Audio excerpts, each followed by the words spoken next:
విజయోత్సవ ర్యాలీ సర్వేపల్లి నియోజకవర్గం.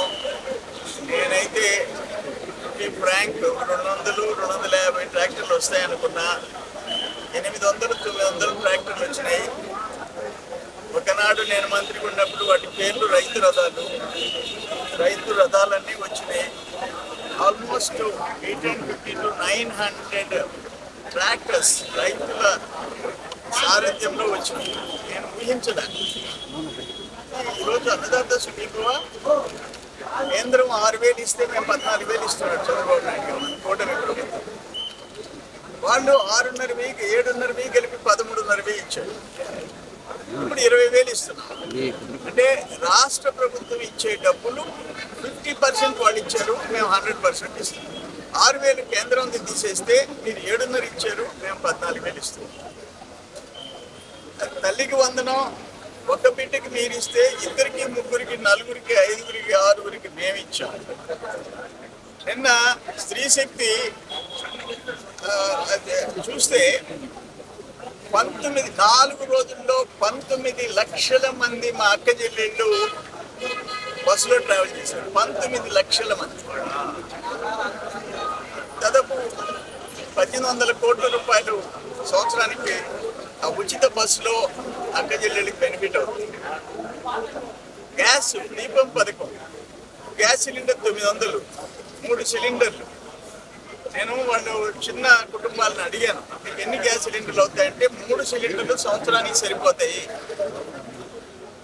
ఇవన్నీ చేస్తున్నాం. ఇప్పుడు ఈరోజు ఈ హార్టికల్చర్ చూసి ఒక్క రాష్ట్ర స్థాయిలో 9,300 కోట్లు అన్నదాత సుఖీభవ 9,300 కోట్లు ఖర్చు అవుతుంది. జిల్లా స్థాయిలో 300 కోట్లు ఖర్చు అవుతుంది. సర్వేపల్లి నియోజకవర్గం 56.9 కోట్ల రూపాయలు ఖర్చు అవుతుంది. మీరు వెల్ఫేర్ గురించి మీరు మీ బ్లూ మీడియా ఎంతసేపు ఒక్క మంచిదన్నా రాష్ట్రానికి ప్రజలకి జరిగితే ఒక్క ముక్క మీ ఛానల్లో కానీ మీ పేపర్లో కానీ ప్రతిదీ వక్రీకరించడమే. ఎక్కడ తప్పు? నిన్నంట అక్క చెల్లెళ్ళు విషయం తెలియక ఏదో ఇంటర్ స్టేట్ వేరే రాష్ట్రాలకు బస్సు ఎక్కారంట, సూపర్ డీలక్స్ ఎక్కారంట. వాళ్ళకి ఏ బస్సులు వాళ్ళకి ఫ్రీ అనేది రాసిచ్చారు. Almost 70% of the buses RTC అక్క చెల్లెళ్ళకి వచ్చాం. దాన్ని ఏలెత్తి చూపిస్తారు. ఎక్కడ అసలు కర్ణాటక తెలంగాణ కంటే ఎక్కువ బస్సులు వసతి కల్పించాము, దాన్ని రాయరు. పక్క రాష్ట్రాల కంటే ఫ్రీ బస్సు సర్వీసెస్ ఎక్కువ ఉన్నాయి, అది మెన్షన్ చేయరు. ఈ విధంగా తయారైతున్నారు. నేనేమంటాను, ఫర్ ఎగ్జాంపుల్ ఇప్పుడు హార్టికల్చర్ నెల్లూరు జిల్లాలో దాదాపు 9,75,00,000 ఈ సంవత్సరం ఖర్చు పెట్టింది. వేటికి farm ponds, protected cultivation, farm mechanisation, ఇవన్నీ harvesters, hybrid vegetable cultivation, horticulture కోసం ఇది ఖర్చు పెట్టాము. మెకనైజేషన్ కోసం ఖర్చు పెడుతున్నాము. ఎక్కడున్నాయి అంతకుముందు 5 ఏళ్ళు? అగ్రికల్చర్ డిపార్ట్మెంట్ మూతేశారు మీరు, ఇరిగేషన్ మూతేసారు. ఇరిగేషన్ ఎన్ని పనులు జరుగుతున్నాయి ఈరోజు జిల్లాలో? మీ టైంలో ఎక్కడ జరిగినాయి? జరుగుతున్నాయి. ప్రొక్యూర్మెంట్ ప్యాడీ మొదటి పంట అప్పుడు చూసాము, 24 అవర్స్లో డబ్బేసాము. మీరు 6 నెలలకు వేసారు. సో ఈరోజు సూపర్ 6 పథకంలో సక్సెస్ఫుల్గా ఫస్ట్ దేశంలో, భారతదేశంలో వృద్ధాప్య వితంతు పెన్షన్లు ఇవన్నీ ఇండియాలో ఆంధ్రప్రదేశ్ అంత అమౌంట్ 4,000 రూపాయలు ఇచ్చేది ఎవరికి లేదు. వికలాంగులకు 6,000, బెడ్ రిడన్ 15,000 దేశంలో ఎక్కడ లేదు. అది రాయరు. నీకు ముక్కత మూలగత జగన్మోహన్ రెడ్డి 1,000 రూపాయలు పెంచేదానికి 5 సంవత్సరాలు టైం తీసుకున్నావు. 5 సంవత్సరాలు టైం తీసుకున్నావు. మేము 5 నిమిషాల్లో చంద్రబాబు నాయుడు గారు 3 నెలల ముందు నుంచి కలిపి 7,000 ఇచ్చిన తర్వాత 4,000 కంటిన్యూ చేశాడు. 33,000 చిల్లర కోట్లు దేశంలో.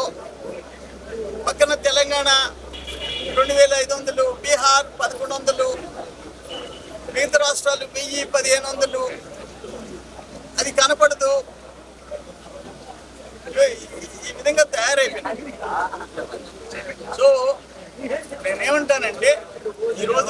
విషయం మళ్ళీ తిరిగి పూర్వ వైభవం అగ్రికల్చర్లో వ్యవసాయానికి సంబంధించి రైతులకు సంబంధించి పూర్వ వైభవం మొదలైంది. ఆ శాఖ మళ్ళీ తిరిగి పనిచేస్తుంది. 5 ఏళ్ళు మూతపడి ఉండింది వ్యవసాయ శాఖ. అది పరిస్థితి. అందుకని మొత్తం మీద ఇవన్నీ చూసిన తర్వాతనే పులివెందులు కానీ అక్కడ ఒంటిమిట్టలో గుణపాఠం చెప్పారు. అంతకుముందు ఆయన కుప్పంలో ఓవరం పెద్దిరెడ్డి రామచంద్రారెడ్డి ముఠా పోయి ఆడ గందరగోళం చేసి మున్సిపాలిటీ గెలిస్తే బాబు గారు ముఖం ఎట్టుందో చూడాలని చెప్పి మాట్లాడారు. ఇప్పుడు ఆయన ముఖం ఎట్టుందో అసెంబ్లీ కన్నా వస్తే మాకు చూడాలని ఉంది. అసెంబ్లీకి రాకపోతుంది, ఎట్లుండావో చూడాలనుకుంటే కనపడిపోతుంది. బిడ్డ ఆయన జగనన్న మేనమామ మాకు చూడాలని ఉంటుంది. మా తోటి శాసనసభ్యుడు ఆయన. నేనెంతో ఆయన అంతా. నేను సర్వేపల్లికి, ఆయన పులివెందులు. కనపడకపోయా, రమ్మంటే రాకపోయా. ఆగ్రహణ అసెంబ్లీ క్రీడల పోటీల్లో మగోళ్ళ అందాలు అన్నం పెట్టమని స్పీకర్ని అడిగిన. మగోళ్ళ అందాలకు పెడితే ఆయనతో మేము 11 మంది వాళ్ళు వస్తే 11 మంది మేము అందాల పోటీల్లో పార్టిసిపేట్ చేస్తామంటే రాలే. ఆయనకు అలవాటు కదా, వల్లభనేని పోయి చూసి ఎవరికంటే అందంగా ఉంటాడు, కొడాలి నాని ఎవరికంటే అందంగా ఉంటాడు. ఇది ఆయన మగోళ్ళ అందాలు చూసేదానికి. ఆయనకి ఏం తెలుస్తుంది? ప్రజల కష్టాలు, రాష్ట్రం భవిష్యత్తు గురించి ఏ రోజైనా జగన్మోహన్ రెడ్డి ఆలోచించాడా అని చెప్పి అడుగుతున్నా నేను. అవసరంలే. ఏ రోజు ఎంత కలెక్షన్, సంవత్సరానికి ఎంత, 5 ఏళ్ళకి ఎంత, వేలు లక్షల కోట్లు. ఇది పరిస్థితి. మళ్ళీ రాష్ట్రానికి పూర్వ వైభవం వచ్చింది. అన్ని రంగాల్లో పరిశ్రమలు, పెట్టుబడులు, ఉద్యోగాలు, ఉపాధి, వ్యవసాయం, నీటిపారుదల శాఖ అన్ని తిరిగి ముందుకు పోతున్నాయి. భవిష్యత్తు క్లియర్గా కనిపిస్తుంది. టార్గెట్స్ అమరావతి, పోలవరం, అంద్రినీవా అన్ని చూస్తున్నాం. అంతకుముందు రాష్ట్రానికి 5 సంవత్సరాలు గ్రహణం బట్టి మళ్ళీ తిరిగి వచ్చింది ట్రాక్. ఎవరు మీరు అడుగుతున్నారు కదా,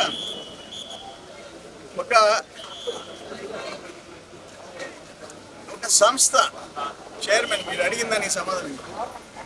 సంస్థ చైర్మన్ ఇప్పుడు పేపర్లు, మీడియా, ప్రింట్ మీడియా, సోషల్ మీడియాలో లేడీ ఏదో రాస్తున్నారు కదా, ఆమెను తీసుకొచ్చి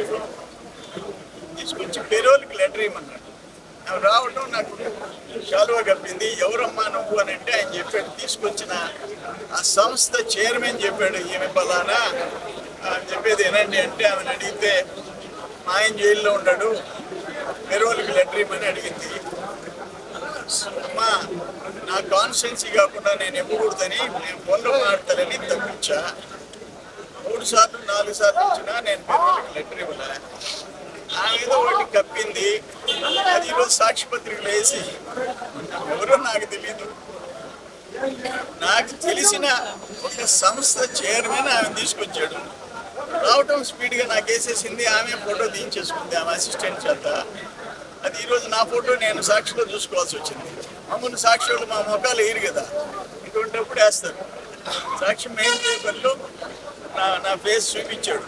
థ్యాంక్స్ సాక్షి.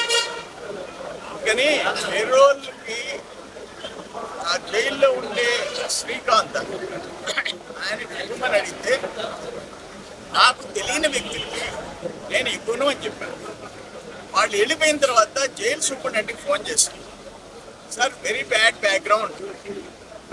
బ్యాక్గ్రౌండ్ అతనికి, మీరు చెప్పే క్యాండిడేట్కి జైల్లో ఉన్నాడు, ఈ శిక్షలు అనుభవిస్తున్నాడు, మర్డర్ కేసులో శిక్ష అనుభవిస్తున్నాడు అని చెప్పిన తర్వాత రెండోసారి మూడోసారి ఆమె వచ్చినా నేను సింపుల్గా రిజెక్ట్ చేశాను. నేను ఇవ్వకూడదు బయట నియోజకవర్గం వాళ్ళకి, నా నియోజకవర్గం కానప్పుడు అని చెప్పి తప్పించాను. అది ఈరోజు ఆయన సాక్షి మెయిన్ పేపర్లో నాకు ఎవరైనా శాలువా కప్పితే, ఒక పుష్పగుచ్చం ఇచ్చితే, ఒక సెల్ఫీ తీసుకుంటే హైదరాబాద్ ఎయిర్పోర్ట్ నుంచి ఎక్కడ పోయినా ఎవరో ఒకరు తీసుకుంటారు. బట్ ఎవరనేది మనకు తెలియదు కదా.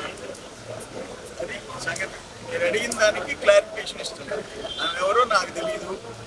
ఆ లోపల ఆయన అంత మంచివాడు కాదని చెప్పి సూపరింటెండెంట్ జైలు సూపరింటెండెంట్ చెప్పాడు. నేను ఫెరోలికి లెటర్